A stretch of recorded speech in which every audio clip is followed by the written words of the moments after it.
Varicose veins కి సరైన చికిత్స కోసం సంప్రదించండి ఎవిస్ హాస్పిటల్.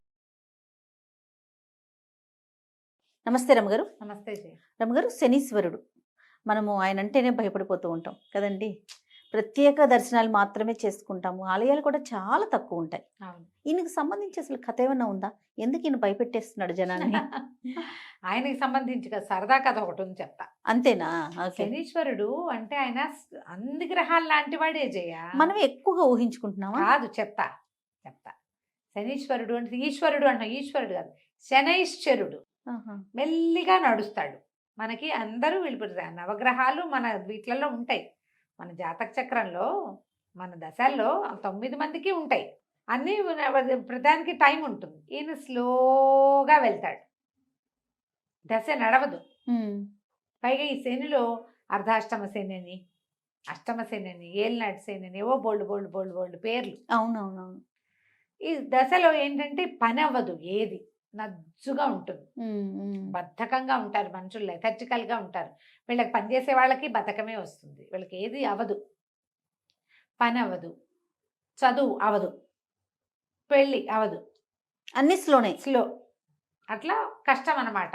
వ్యాపారాలు నడవకుండా ఉంటాయి, విద్యాభ్యాసం నడవకుండా ఉంటుంది, స్లోగా నడుస్తుంది. పోతూ శని మంచి చేసి పోతాడు, అలాంటివి కూడా చెప్తారు పెద్దవాళ్ళు. శని దశ ముగిసేటప్పుడు మంచి చేస్తాడు, చాలా విసిగించేస్తాడు, కానీ చివరికి వెళ్ళాక మంచి చేసి వెళ్తాడు. ఏవేవేవో చెప్పుకుంటారు. అయితే జ్యోతిష పండితులు తమ దశా విశేషాలను చూసుకుంటారు కదా, దానికి తగినవేవో ఏ ప్రతిక్రియ చేసుకున్నా పోగొట్టుకోలేరు, తగ్గించుకోగలుగుతాం. ఎలా మనం కర్మ చెప్పుకుంటామా? అవునవును. కర్మల్ని పోగొట్టుకోలేము. కర్మవశాత్తు జరగాల్సినవి జరుగుతాయి, మెడ దిగిపోకుండా వేలు దిగుతుంది అంతే. దానికి ఏం చేస్తాము? పుణ్యకార్యాలు, ఓ పూజా విధానము, ఒక క్షేత్ర దర్శనము, ఓ దానము. ప్రతి శనివారం గుళ్ళోకి వెళ్ళిపోవటం, శనివారం ఉపవాసం ఉంటాం అంతే. నువ్వుల నూనె దానం చేయటం, నువ్వులు ఎవరికైనా పంచి పెట్టడం, శని క్షేత్రాలు ఏ ఉన్నాయో అక్కడ శివుడికి రుద్రాభిషేకం చేసుకోవటం, శనికి తైలాభిషేకం చేయించటం, ఇట్లా ఏవో చేయించుకుని ఏదో కొంచెం ఇదిగా నడుస్తారు. పాత ఒక చందమామ కథ ఉంది, చెప్తాను చూడు. ఓకే అండి. పూర్వం ఒక ఊళ్ళోనట ఒక జ్యోతిష్య పండితుడు ఉండేవాడు. ఆయన ఎప్పటికప్పుడు బాగా అందరికీ జ్యోతిష్యం చెప్పేవారు. జ్యోతిష్యం చెప్పి తనది కూడా ఎప్పటికప్పుడు పరిశీలన చేసుకుంటూ ఉండేవారు. అయితే కొన్ని దశలు ముందే కనపడవు, దగ్గరకు వచ్చాక తెలుస్తుంటాయి, కొంత మార్పు వస్తూ ఉంటుంది. సరే, ఈయన ఒకసారి ప్రశ్న వేసుకుని చూసుకుని, నాకు తనకి ఏలినాటి శని రాబోతోందని 7 సంవత్సరాల శని తెలుసుకున్నాడు. శనిని ఎలాగైనా మేనేజ్ చేయాలనుకుని ఆయన ఇల్లు బాకిలి పెళ్ళాం పిల్లలకు అప్పచెప్పి ఎక్కడికో పోయి తపస్సు చేయటం మొదలుపెట్టాడు శనీశ్వరుడు కోసం. బోల్డ్ రోజులు తపస్సు చేశాక శనీశ్వరుడు ప్రత్యక్షమయ్యాడు. ఏమిటయ్యా భలేవాడివి, నా కోసం ఎవరు తపస్సు చేయరు, నువ్వేమిటో నా కోసం తపస్సు చేసావు, భలే వింతగా ఉంది, ఏమిటో చెప్పు నీ సంగతి అన్నాడు. మన జ్యోతిష్యుడు అన్నాడు, పండితుడు, అయ్యా నాకు ఏలినాటి శని ఉందండి, 7 సంవత్సరాలు తమరు పడతారు నన్ను, మరి మేము ఎందుకు తపస్సు చేశానంటే నా సమయం తగ్గించండి, నన్ను వదిలేయండి అన్నాడు. నన్ను వదిలేయండి అన్నాడు. శని అన్నాడు, అట్లా ఎట్లా కుదురుతుంది, నువ్వు తపస్సు కాదు తలకిందులుగా తపస్సు చేసినా సరే కుదరదు. సరే, నువ్వు ఇంత తపస్సు చేసావు, అసలు ఎవ్వరూ నా కోసం తపస్సులు చేయరు, నువ్వు ఒక్కడివే చేసావు, నిన్ను ఆదర్శంగా తీసుకుని చాలామంది చేస్తారు, తగ్గిస్తా,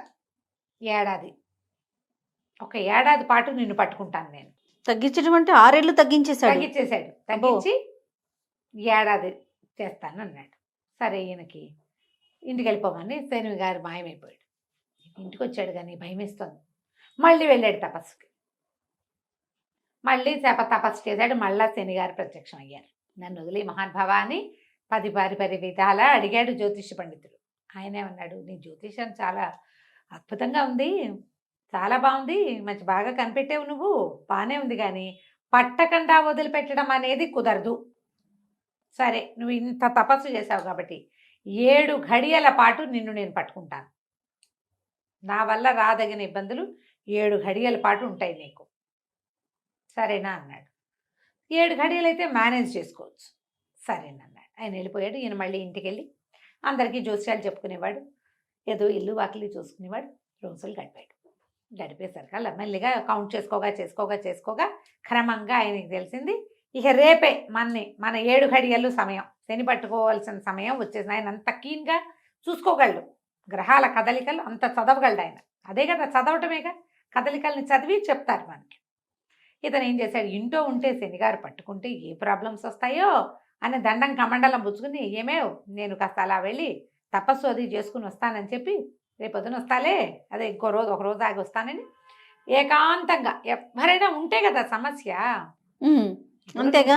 నువ్వు నేను ఉన్నావు, పొరపాటున ఒకళ్ళకొకళ్ళని తగిలితే నీకేదైనా పెద్ద దెబ్బ తగిలితే అది నారాయణ నా మీదకి వస్తుంది. నువ్వంటూ లేవనుకో, అసలు సమస్య లేదు. సమస్య లేదు. నేను ఒక్కడైతే నాకేం సమస్య వస్తుంది? రెండో మనిషి ఎప్పుడు సమస్యలు రెండో వాళ్ళ వల్ల వస్తాయి, రెండో వాళ్ళతోటే సమస్య. ఈయన వెళ్ళిపోయాడు. నడిచి నడిచి నడిచి నడిచి అసలు ఎక్కడ మనిషి అన్నవాడు కనపడకుండా వెళ్ళిపోయాడు. వెళ్ళే దారిలో బాగా దాహం పుట్టింది ఆయనకి. దాహం వేస్తుంది. ఏం చూద్దాం అటు ఇటు చూస్తే నీళ్ళైతే కనపడలేదు, కానీ పెద్ద పుచ్చ తోట ఉంది, పుచ్చకాయల తోట. ఆ రైతుతో మాట్లాడాడు. కోసుకోండి బాబు, మీకు కావాల్సిన పుచ్చపండు అన్నాడు. ఈయన మంచి వలంగా ఉన్నది ఒక మంచి కాయ కోసుకుని దాంత పగలగొట్టి పుచ్చకాయ ముక్క అంతా తిన్నాడు. దాహం తీరిపోతుంది, ఆకలి కూడా తీరిపోతుంది. అక్కడ ఈయన అంగాస్త్రం వేసుకున్నాడు. పైన భుజం మీద ఒక అంగవస్త్రం ఉంది. ఆ అంగాస్త్రంలో ఈ పుచ్చకాయని మిగిలిన సగాన్ని మూట కట్టుకుని దాన్ని భుజాలు వేలాడేసుకుని ఎక్కడికో దిగంతాలకి నడిచిపోయాడు. అక్కడ ఏదో పురాతన మందిరం ఉంది, పిట్ట పురుగు లేదు అక్కడ, మనిషి అన్నవాడు లేడు, పిట్టలు కూడా లేవు. ఈయన సరే ఈ సంచి ఇది ఉందిగా మూట, ఈ పుచ్చకాయ దాహం వేసినప్పుడు మళ్ళీ 2 ముక్కలు నోట వేసుకోవచ్చు, కాస్త తీస్తే వస్తుంది. పుచ్చకాయ ముక్క అనగా ఎంత, అది తీసి స్తంభాన్ని కానించి ఈయన బాస్పెట్లు వేసుకుని కాస్త అక్కడక్కడ శుభ్రం చేసుకుని బాస్పెట్లు వేసుకుని కూర్చొని ఓం అని ధ్యానం చేసుకోవటం మొదలుపెట్టాడు. పునశ్చరణ. సరే ఏమైంది, ఆ పురాతన దేవాలయం ఉన్న ప్రాంతం ఒక రాజుగారి పరగణాలోకి వస్తుంది. రాజుగారి అబ్బాయి మధ్యాహ్నం నుంచి కనపట్టాల. పిల్లాడు ఎక్కడికో ఆడుకోవడానికి వెళ్ళాడు, పిల్లవాడు కనపల్లా. ఆ పిల్లాడి కోసం వెతుక్కుంటూ వస్తున్నారు. వచ్చిన వాళ్ళు ఇప్పుడు ఈ మందిరం దగ్గర ఎవరో మనిషి పొలకం ఉందని ఎవరో చెప్పారు. పిల్లాడు ఏమైనా ఆటకు కానీ అటు వెళ్ళాడేమోనని 4 సైనికులు ఇటు పరిగెత్తుకుంటూ వచ్చారు. ఈ పక్కకు వచ్చారు, గుర్రాలు వేసుకొచ్చేసారు. ఈయన దారిని జపం. దూరం నుంచి చూస్తే ఒక ధూర్త బ్రాహ్మణుడు కొంగ జపం చేసుకుంటున్నాడు. వాడి పక్కన ఒక మూట గట్టి ఉంది, ఎర్రగా కనిపిస్తుంది, రాకుమారుడి తల అని భావించేశారు. శనిగారు పట్టాడు. ఈ పుచ్చకాయ సగం విరిగిన ముక్క తల్లాగా అనిపించింది. ఇప్పుడు పుచ్చకాయ ముక్కని తెల్లటి బట్టలో మూట కట్టి పెడితే కాసేపటికి అదంతా ఎర్రగా వచ్చేసి, ఆ కంచి ఇంకేముంది ఏంటో ఎర్రగా కనిపిస్తుంది, తలకాయలాగా కనపడుతుందని ఆగ మేఘాల మీద దూకేశారు ఇక్కడికి. వాళ్ళు వచ్చినా ఈయన తపస్సుకు లేవాలి. ఈ కాలంలో ఎవడు ఇంత తపస్సు చేసుకునేవాడు? ఆయన ఎవరు రారన్న నమ్మకంతో తపస్సమాధిలో మునిగి నిద్రపోతున్నాడు. అక్కడి నుంచి వీళ్ళ మూట తీసి చూస్తే అది తలకాయలాగానే కనపడింది వాళ్ళకి. ఈయన కర్మానికి, ఈయన పట్టిన శని వల్ల అట్లా కనిపించింది. అక్కడి నుంచి లేలే అని లేపేసి రెక్కలు బట్టి లేవదీశారు.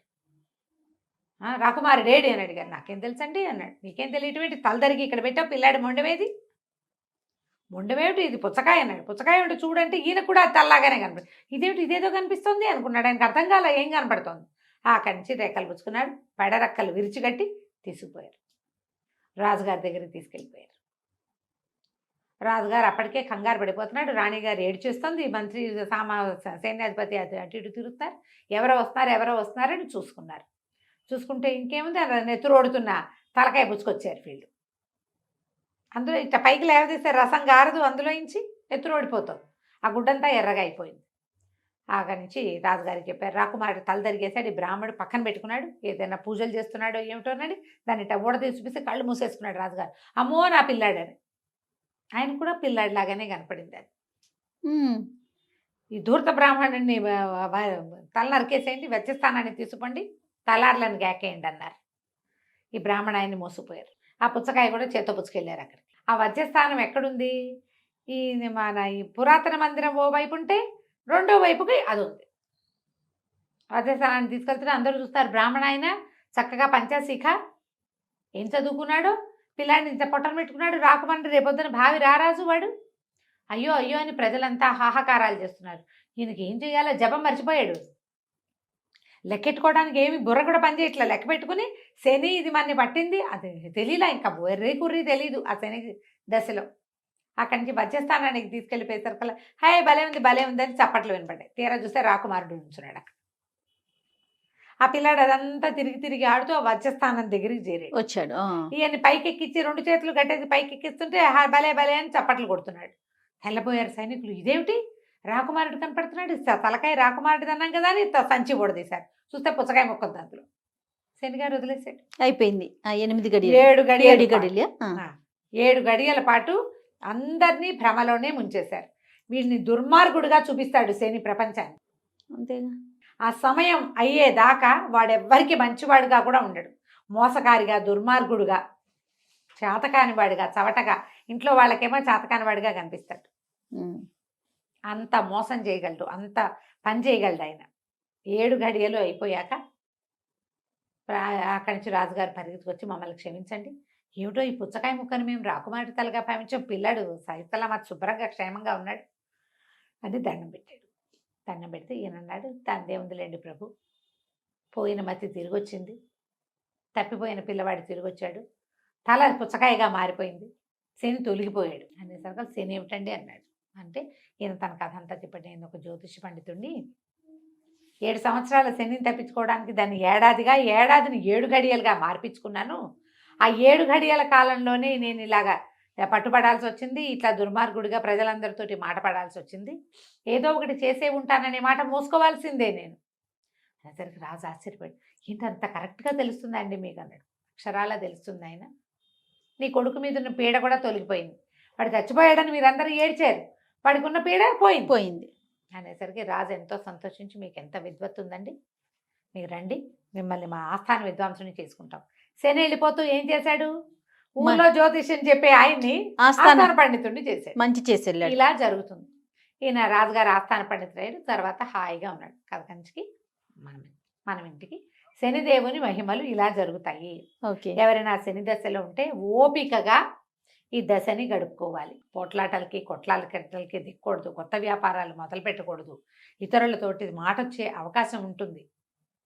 శివాలయ దర్శనము, దేవాలయ దర్శనాలు చేయటం, తీర్థాటన, క్షేత్రాటన చేయాలి. క్షేత్ర దర్శనము, తీర్థాటనలు చేయాలి. నదీ స్నానాలు, సముద్ర స్నానాలు, వాటి వల్ల శని దశలో ఉన్న బాధలు కొంచెం తగ్గుతాయంటారు. వెళ్తూ వెళ్తూ ఆయన ఎలాగో మంచిగా చేస్తాడు. అంతే.